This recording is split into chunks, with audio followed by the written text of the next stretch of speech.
Alright, this is John Cole with GrowingYourGreens.com. Today we have another exciting episode for you. My last day here in Maui. I'm sad to be actually flying out of here tonight, but I'm really happy actually because I'll be seeing my girlfriend tomorrow. But anyways, aside from that, why I'm here today in the standard residential neighborhood actually is not because somebody's growing a front yard garden, which I wish more people were growing front yard gardens. What I'm doing today in a residential area is actually filming a video for you guys about an aquaponics farm that happens in a backyard of a standard residential tract home. There's many reasons for aquaponics in this particular situation, and I want to let you guys know, even if you do live in a residential tract home, you can have a farm and grow food to distribute to people. You know, even more so, the farm that I'm going to be visiting today in this residential neighborhood is certified organic, which is amazing. And even more so, they're not just growing things in raised beds like I do, which I believe is the easiest way to grow things because nature is self-balancing. They're actually taking it to the next level and growing things under aquaponics. So that can be a little bit more challenging than growing in the soil because that you need to basically balance things out, and if you don't do it right, your plants and your fish are not going to be as bountiful, taste as good as they possibly can. So I guess the next step is let's go ahead and head to the backyard to share with you guys aquaponics no ka-oi, which actually means aquaponics is the best, something like that. And after eating some of the food that's grown here, I'm definitely say it's ono man, or ono means the best in Hawaiian. So now I'm going to go ahead and walk down the alley, which leads to the backyard to share with you guys this farm, literally here in the middle of a residential neighborhood. Now, you know, this farm is more of my model on how I believe agriculture should be done.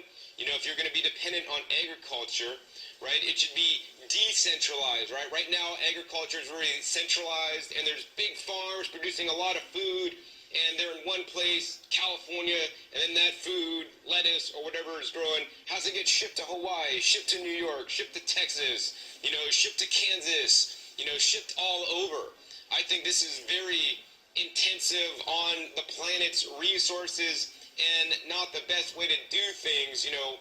Also for the quality of the crops. I always want to encourage you guys to select locally grown crops whenever you can, and even better yet than locally grown is to grow it yourself. So actually that's how they started here at Aquaponics no ka-oi, is because they started aquaponics just to have some food for themselves to eat, because they realized that we are the food we eat, and they were not happy with the food that's being imported from California not being as fresh. And, you know, much like me, they said, hey, we could do it better ourselves. And that's what they did.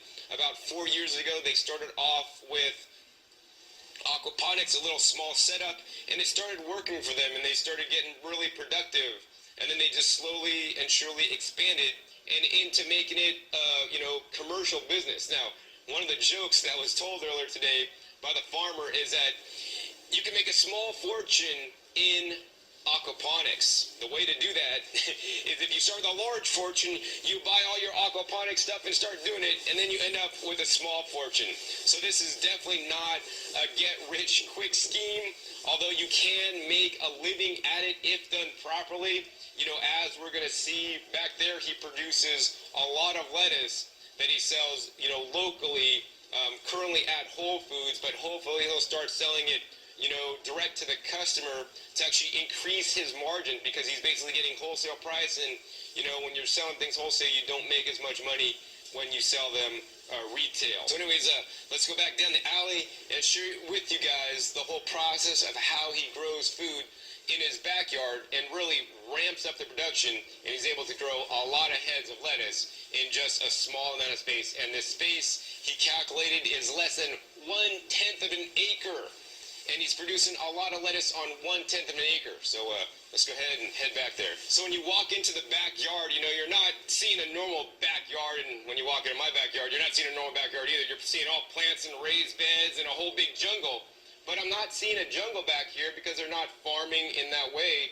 They're doing the aquaponics. So there's a lot of advantages to the aquaponics. For example, in about a week's time, it loses only 5% of the water that needs to be replenished. So it's a much more sustainable way, and in times of drought, like many places are, this is an excellent way to save water.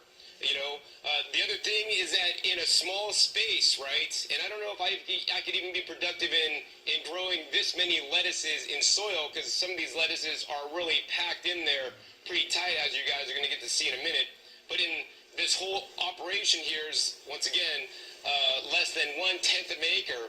They're growing 3,000 heads of lettuce this time, although they could do other crops, right? 3,000 heads of lettuce. They have over 300 pounds of fish growing, which is another item they could sell or choose to use themselves. They have about 900 gallons of water that house the fish, and overall they're using about 5,400 gallons of water total. I mean, because literally this is like the water is basically the transport mechanism, for the nutrition for both the plants as well as the fish. So anyways, what we're going to do now is check out some of these different hoop houses, share with you guys actually how they're set up, because it's actually done very well, and go over some of the nuances and the specifics of the aquaponic system here, so that you'll be more familiar with how an aquaponic system works, and whether you want to set up a small scale system for yourself, or maybe even have a backyard farm like they do here, you'll know, how more to do that, because of this video. So let's go ahead and take a walk around. So the system that's being used here is called aquaponics. And basically, unlike hydroponics, which is basically growing things in water, aquaponics is you're growing fish. Like they have some beautiful, large, 18-inch large koi fish. I don't know if you guys see them swimming around. They just fed them there. But they look amazing. Man, they're super huge. And they got the koi fish here, and this is just kind of like a little sample demonstration aquaponics setup. They got the koi fish here. Basically, the water, the fish are peeing and pooping in the water, and that's actually nutrition for plants. So they take the water, in layman's terms, and they pump it over, or actually not even pump it over, but there's a gravity fed into this little tube here.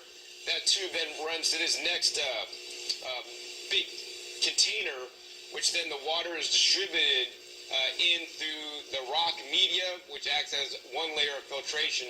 And then there's also biofiltration. This is actually called a biofilter.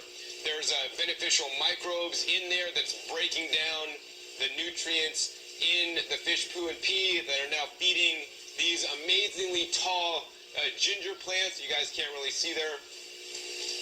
And in addition to the bacteria, there's also beneficial organisms such as worms and these other little crustacean-like creatures that are literally, taking out the toxins in the fish poop and making it a bioavailable nutrients for these plants. And check it out, these plants here, by the looks of it, are definitely loving it. So, that's the basics. I have a really good episode going into the basics of what aquaponics is. If you want more of a, schooling on that, so I'll put a link down below this video for that one if you haven't seen that one already. And this, I'm going to just maybe go over the process that they're doing here, and, really focus on how much yield they can produce in a small amount of space. Whether you guys want to feed your family or start your own backyard farm, I want to give you guys options and create options for you guys on what is truly possible in a small amount of space. As much as I wish I lived on 10 acres like some of the farms you just saw in previous episodes, to grow all my own food, I don't. I live in a standard American tract home like many of you guys, and I chose to grow in soil beds. And once again, you could have a debate of what's better, John, soil or aquaponics? Well, I'll tell you this much after talking to the farmer and from my previous experience, growing in soil is so much more easier than growing aquaponically, and we're going to get into the reason for that in a little bit. The main reason is because in soil, nature is a balancer. Nature balances things out. If you put a little bit too much of this, too much of that, the soil will work itself out. But in aquaponics, you need to pay more attention. You need to figure out the pH, how much ammonia is in there, what other kind of nutrients you may need to add in the aquaponics so that your plants will do good, because, you know, the fish don't produce everything the plants need. You know, for example, the fish produce about 10 of the 13 of what traditional agriculture or people in universities say the plant needs. Now, I do not agree with that figure at all. I mean, the question is, how do we really know what a plant needs? Do they really need only 13 nutrients, or maybe 16 or 15? Some people say. I mean, you know, yes, while they will grow with those, I don't believe that the plant will be at its best, at its peak performance with those nutrients, you know, with that many nutrients. I'll give this analogy for you guys out there.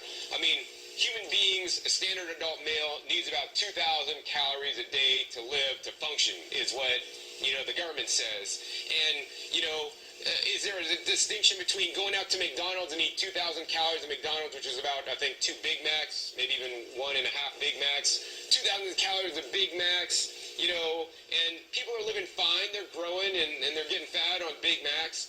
Or would it be better to eat 2,000 pounds of fresh fruit and fresh vegetables grown in your garden, right? Now, when I put it in that terms, you know, yeah, one is definitely healthier than the other, right? And in the same 2,000 calories, if you're eating fruits and vegetables, you're getting a lot of vitamins, minerals, phytochemicals, and phytonutrients, and antioxidants, and all these things. And in the burger, you're getting a lot of calories and fat, and not a whole lot of these other nutrients, right? And that's kind of my opinion. Yeah, people could live on McDonald's, and yes, plants could live on a limited amount of nutrients, but why not give and offer the plants, you know, all the different nutrients that is available on Earth?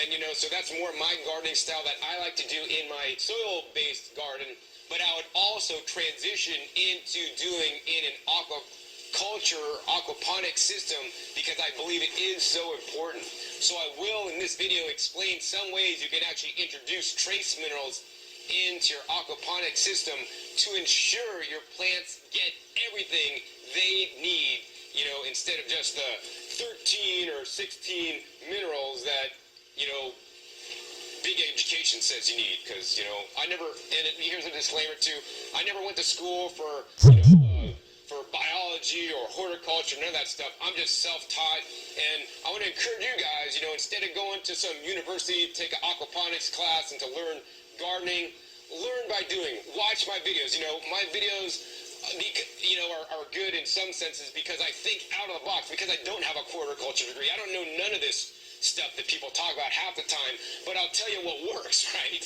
And some people out there don't even want to care how things work. They just want to know what I add to the soil so that it will work. And yes, that's what you guys get in my videos if you don't want to get educated, because I mean, I've learned literally all my gardening knowledge by a couple ways: the school of hard knocks, doing it myself, and number two, more importantly, visiting places, you know, such as the farm I'm at today and other places I've visited here in Maui and all over the country when I travel, to see how people are growing, what's working, what isn't, and then basically I incorporate different bits and pieces from everybody's different style that I see works into my style. So I got the best of all the worlds that I've visited, and because I make these videos for you guys too, now you guys could pick out those little nuggets out of the videos that, you know, you want to incorporate and test and experiment with in your particular situation. And the other thing I super recommend you guys is always experiment, test, because that's how we learn and grow, right? If you always did the same thing with a rigid mindset, right, you're never going to try something out of the box. You're never going to think out of the box. I mean, I'm an out-of-the-box thinker. I think I was just born this way. I think a bit differently and say some kilter jokes sometimes too. But I mean, I think that's what makes me a better person and, more importantly, a better gardener.